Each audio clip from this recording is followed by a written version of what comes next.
Morning student.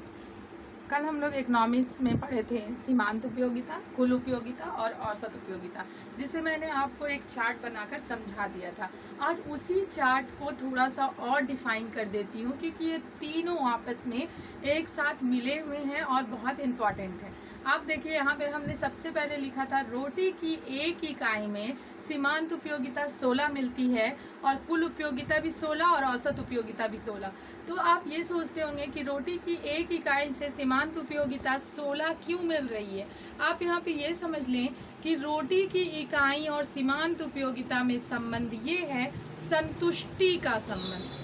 संतुष्टि आपको समझ में आ रहा है? जैसे जब हमें बहुत ज़्यादा भूख लगी रहती है और हमें एक रोटी प्राप्त हो जाती है तो हमें बहुत अधिक संतुष्टि प्राप्त होती है। सबसे अधिक संतुष्टि कितना? 16। जब सेकेंड रोटी हमें प्राप्त होती है तो हमारी संतुष्टि थोड़ी कम हो जाती है।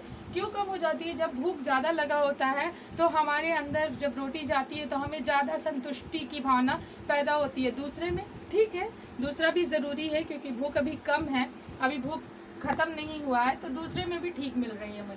तीसरे में हम देख रहे हैं कि उससे भी कम हो गई, चौथे में उससे भी कम हो गई और पांचवे में ये कहाँ पहुंच गई? शून्य में पहुंच गई। जिस तरह से सीमांत उपयोगिता को हम संतुष्टि कह सकते हैं।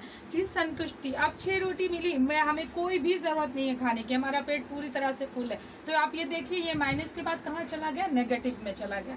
फिर 7 रोटी मिली, उसमें हमें कोई भी ज़रूरत नहीं थी, वो और नीचे चला गया, 8 में चला गया। चूँकि हमारी संतुष्टि पूरी हो गई। कोई भी चीज़ जब हमें ज़्यादा उसकी चाह होती है तो हमारे अंदर उसके लिए ज़्यादा आशा होती है, वो कब मिलेगा, वो कब मिलेगा। लेकिन जब वो मिल जाता है तो हमारे अंदर की संतुष्टि धीरे धीरे शांत हो जाती है।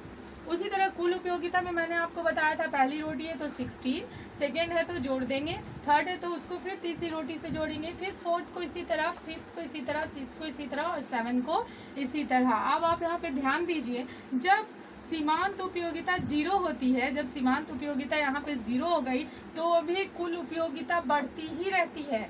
जब सीमांत उपयोगिता 0 हो गई तो भी कुल उपयोगिता बढ़ती ही रहती है। और लेकिन जब सीमांत उपयोगिता माइनस में चली जाती है तब कुल उपयोगिता घटती चली जाती है। और औसत उपयोगिता तो हम जैसे निकालते हैं 14।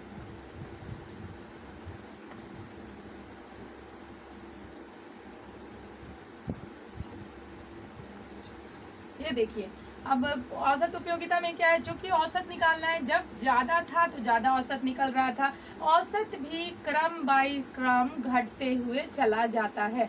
14, 16, 14, 12, 10, 8, 6 एंड 4। इस तरह से आपको अगर ये चार्ट क्लियर हो गई है तो अब मैं इसे एक चित्र द्वारा आपको समझाऊंगी। इसी एग्जाम्पल को हम लोग लेंगे और उसे चित्र के द्वारा समझाएंगे।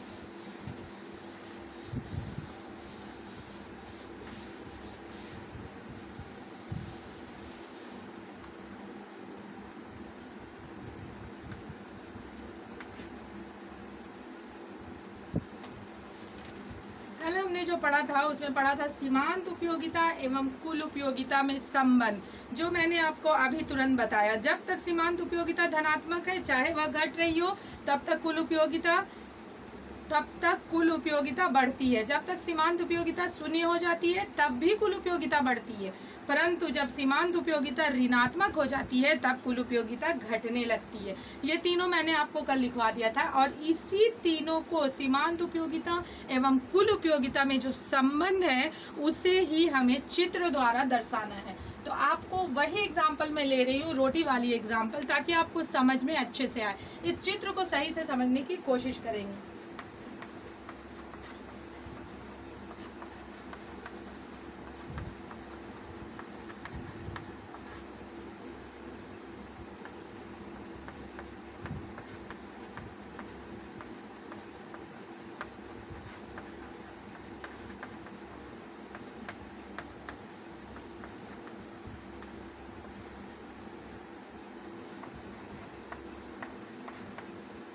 चलिए देखते हैं, हम एक चित्र द्वारा इसको समझने की कोशिश करते हैं।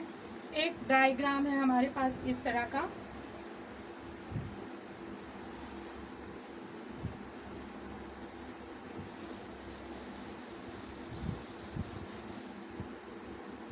क्योंकि हमको दोनों जगह लेना है इसलिए इसे हमें बड़ा करना होगा, क्योंकि हमें प्लस में भी लेना है और माइनस में भी लेना है। इसलिए इस ऑरिजिन को देखिए आप,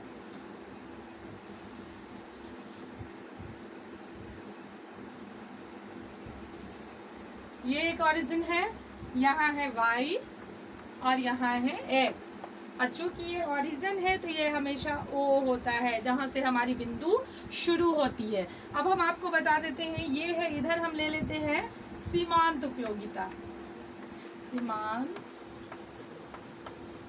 उपयोगिता, और नीचे हम डाल देते हैं रोटी की इकाई,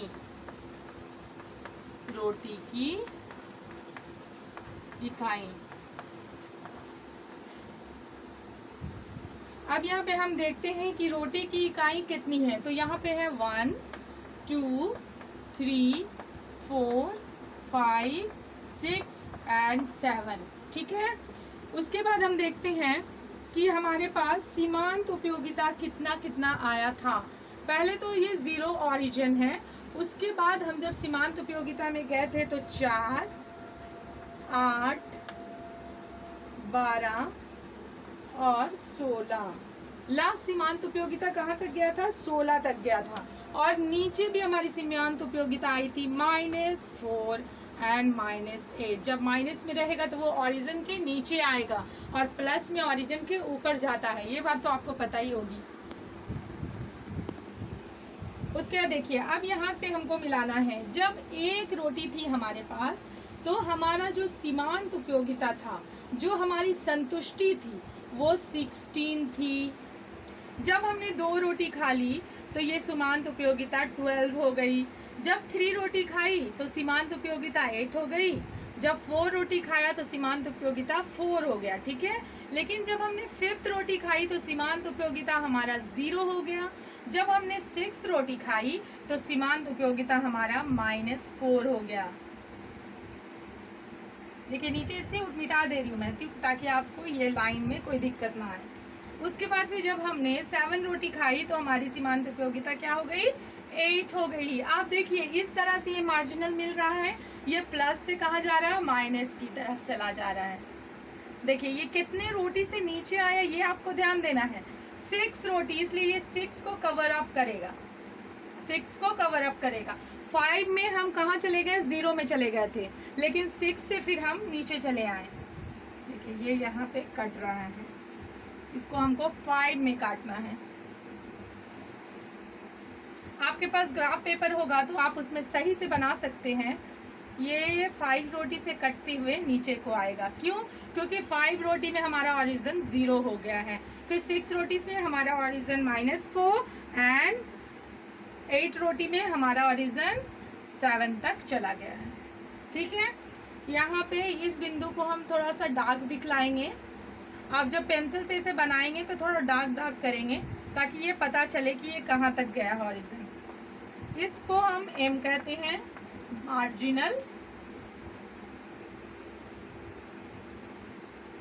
ये एक फिगर तैयार है। अब इसके बाद हम कुल उपयोगिता का एक फिगर तैयार करेंगे। ये है सीमांत उपयोगिता का फिगर, रोटी की इकाई। ये चित्र द्वारा मैंने आपको क्लियर किया है कि ये रोटी की इकाई है और ये सीमांत उपयोगिता है, ठीक है। अब हम लोग दूसरी चित्र के द्वारा कुल उपयोगिता को ध्यान देंगे। आप लोग इसे अच्छे से देख के अपनी कॉपी में बना लें।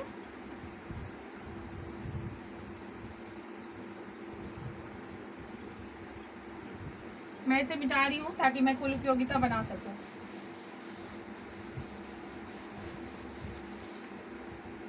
वो सीमांत उपयोगिता के लिए मैंने निकाला था, अब हम लोग निकालेंगे कुल उपयोगिता के लिए, ठीक है। आप एक चीज ध्यान दीजिएगा, सीमांत उपयोगिता में हमारे पास लाइनिंग माइनस में थी, पर कुल उपयोगिता में कोई भी डिजिट माइनस में नहीं गया। तो हम इस तरह से बना सकते हैं, ये हो जाएगा y और ये हो जाएगा x, और इसको हमेशा ध्यान देंगे कि ये ऑरिजिन O है। ये है कुल उपयोगिता, कुल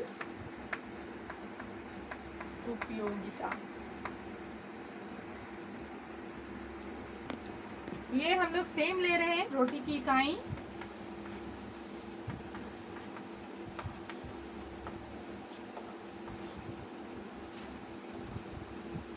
अब यहाँ से शुरू करते हैं। रोटी की इकाई 1 है, 2 है, 3 है, 4 है, 5 है, 6 है, 7 है, ठीक है, एंड 8 है लास्ट। इसको थोड़ा बढ़ा दे तो 8 हो जाएगा, 8 है लास्ट, ठीक है। उसके बाद ऊपर हमें कुल उपयोगिता में कितना कितना आया था ये आपको ध्यान देना है।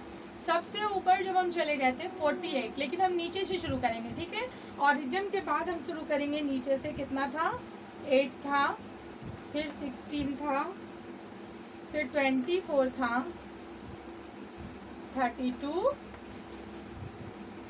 40 एंड 48, ठीक है। ये है हमारी कुल उपयोगिता। चलिए, जब हमने 1 रोटी खाई तो हमारी उपयोगिता कहाँ तक गई ये देखना है, 16 तक। जब हमने 2 रोटी खाई तो हमारी उपयोगिता 24 में हो गई। ये कुल उपयोगिता है, चूंकि हम ऐड करके निकाले हैं इसलिए ऊपर की ओर जा रही है। तीसरा में 32, 4 में है 40, ध्यान देंगे 5 में भी 40 ही है, ठीक है, 5 में भी 40 है। देखिए ये दो रेखा एक साथ है, क्योंकि जब हमने 4 रोटी खाई तब भी 40 थी, और जब 5 रोटी खाई तब भी 40 ही है। जब 6 खाया तो कितना हो गया, ये 32 हो गया। यहाँ आ जाएगा 7 रोटी खाया हमने तो फिर 24 हो गया, और फिर ये 16 हो गया, ठीक है। इस तरह से ये लाइन है। अब ये लाइन हमको यहाँ पे देखना है। देखिए ये जो 5 रोटी खाया मैंने, तो ये लाइन क्या हो गया हमारा 40, तो ये चूंकि 0 पर जा रहा था, है ना, 5 रोटी खाया हमने तो ये कितना हो गया, 40 हो गया। कुल उपयोगिता जब हम देखेंगे तो हमने इसे 40 से 40 और 0 को प्लस कर दिया है, इसलिए इस बिंदु को हमको दिखाना है यहाँ पे, ठीक है। और फिर इन सारे बिंदु को हम इस तरह से मिला देते हैं। आप चूंकि स्केल की थोड़ी मदद लेंगे तो ये ज़्यादा अच्छा बनेगा, और अगर ग्राफ पेपर में बनाएंगे तो वो और भी सही बनेगा।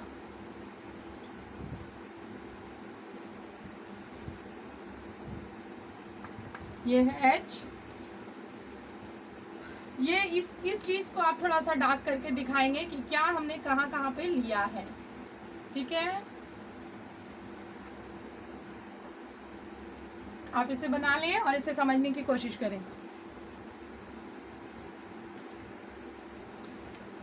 क्योंकि मैंने दोनों को चित्र द्वारा आपको समझा दिया है, तो आप इसे अच्छे से कॉपी में बना लें, समझ लें, और अगर कोई भी क्वेरीज हो या कुछ भी पूछना हो तो आप मुझे कमेंट करके पूछ सकते हैं, ठीक है। Thank you.